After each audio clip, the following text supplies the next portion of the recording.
with a call for Goldberg to face Bret Hart and more. This is Wrestling Rambles. My name is John, and you're watching the Wrestling Report.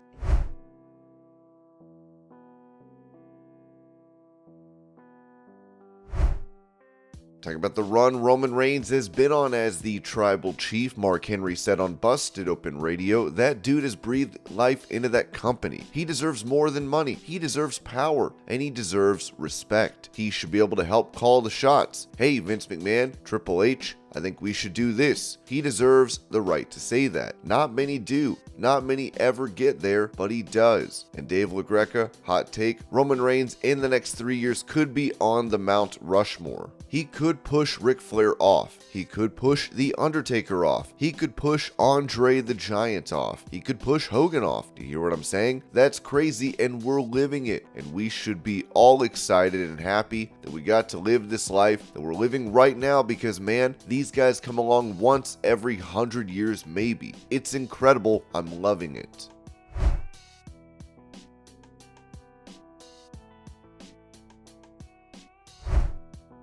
Touching on Enzo Amore's exit from MLW, owner of the promotion Court Bauer said this on In the Weeds. I enjoyed working with Enzo, I really did. He had a lot he was really excited to contribute to. We had a really good run with him. We had a bump in the road and sometimes you reach an impasse. That's where we were at. He had a position, he wasn't willing to budge on it. I was in a position where I couldn't. We tried to wrap things up privately. Then he went on Twitter and released several videos, and that's where it ended. I think he's misunderstood in a lot of ways. He's very passionate about the business, and I think a lot of people probably don't realize that the guy loves the business. There is also a point in time where you have to take a break, and that's where it landed with us. I think the best thing for everyone is when someone can leave super hot with a lot of momentum and raving reviews. MJF, for example, that guy in his last day in MLW wrestled like 4 matches, including an empty arena match before empty arena matches were exhausted. With Mance Warner, he left with this stock at an all-time high in rave reviews. It's like a Yelp review. Everyone is going to want to go and check that out. If you leave somewhere and, oh, that's a little funky, what's the next potential promoter going to say about that? My advice in general is to try and leave a place in a better place and leave with all the momentum you can. If you do, I think everyone is going to want to work with you and everyone will want a piece. If you don't, it's going to be a harder road. I certainly made that mistake myself plenty of times in my career. I'd be hypocritical. I hope I learned from my lessons. I certainly see it differently now.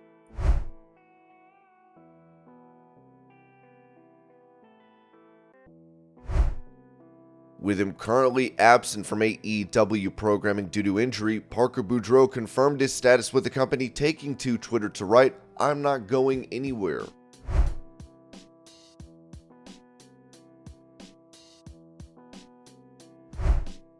Taking to social media, AEW star Andrade showed off a video timeline of his body transformation. Here's the clip.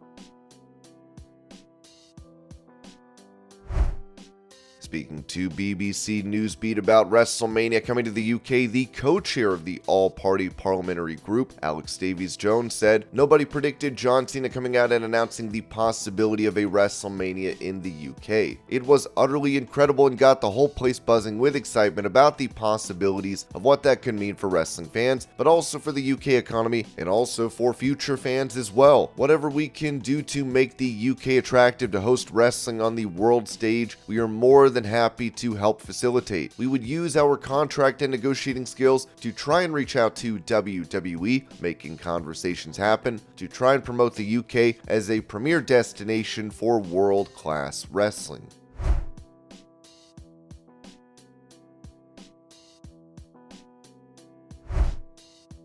Staying on the topic of WrestleMania taking place in London, Eric Bischoff said this about it on his 83 Weeks podcast. If I was going to bet, I'd bet we see one very, very soon. Within 5 years. I could see it. I could absolutely see it.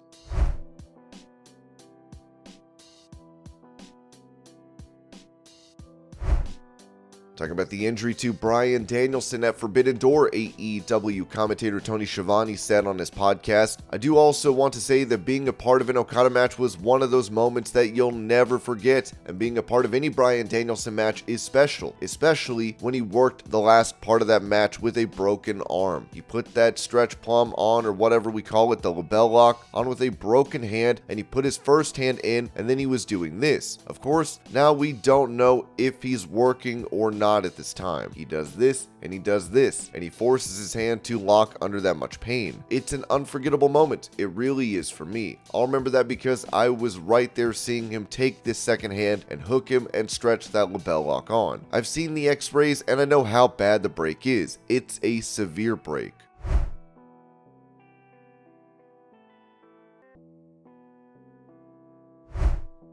On his one-of-a-kind podcast, Rob Van Dam said this about potentially retiring from pro wrestling. "I used to think I was going to retire a few years ago. I haven't put a lot of thought into it. I just kind of figured semi-retired and I would probably just not pick up bookings anymore eventually or whatever, but now I don't think I ever will. Why bother? I'll probably be like Dory Funk Jr. and just never retire. As much as I pride myself on being genuine and honest, and I like to set an example by the way I live, I wouldn't want to retire and then come back 2 years later and wrestle again like everybody does. But I don't know that I would miss it, and that's why I thought it would be easy to do before, because people always ask, do you miss it? No, I'm still doing it. Maybe if I didn't do it and I knew I wasn't going to do it again, for sure I would have a different perspective, whatever it is, but instead it's the opposite. I have one match coming up for sure. I might have 3 matches then that are on the developmental table, let's say. Let's see what happens there. That's my thoughts on retirement anyway."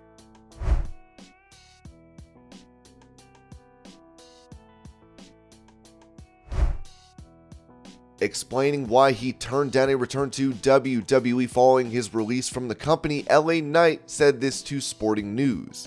"A year later, I was then talking to them about coming back, but the issue was I was making more money where I was now at the time than they were offering me to come back. Now there's a game here to where I was paying me great money, but I was close to the ceiling there. I was getting offered way less over here, but the ceiling is way higher on this one. But I wasn't ready to take that bet yet because I'd been broke for 10 years all through my 20s. Like, I mean, flat ass broke. Like, didn't have a bank account for most of that time. Like, didn't have a car for some of that time. Like, was getting eviction notices for a lot of that time. So like that kind of stuff sits there and I'm like, all right, they're giving me great money here. I'm going to take this for at least a couple years. And so we kind of went back and forth for a couple years. I'm expecting I'm going to get more money from this offer. No. So I stay. And so eventually when the time was right, I felt like I was pretty comfortable in a financial situation. It was, all right, well, now I can take that bet on myself, take less money for now on the bet, knowing that, hey, I can have myself set up financially much better in the future when things work out. So eventually I made the move and here we are.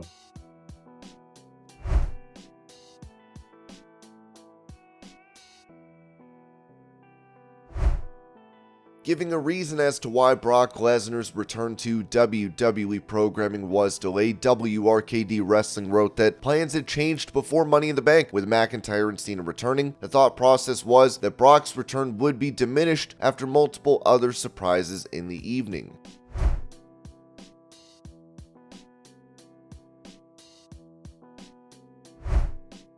Speaking about what is next for Logan Paul and his apparent feud with Ricochet following Money in the Bank, Dave Meltzer said on Wrestling Observer Radio, the idea was that spot that we talked about, the Spanish fly through the tables, was supposed to be like this viral thing, and it would go crazy and that was going to lead to the match. And people did see it, but it wasn't as smooth to lead to the match, so they did that angle, the backstage brawl, instead. They're going to shoot the angle next Monday on Raw to lead to the match. Instead of doing a marquee match for Logan Paul, I think they want to get him to do an incredible athletic match, and Ricochet's your guy if you want to do that.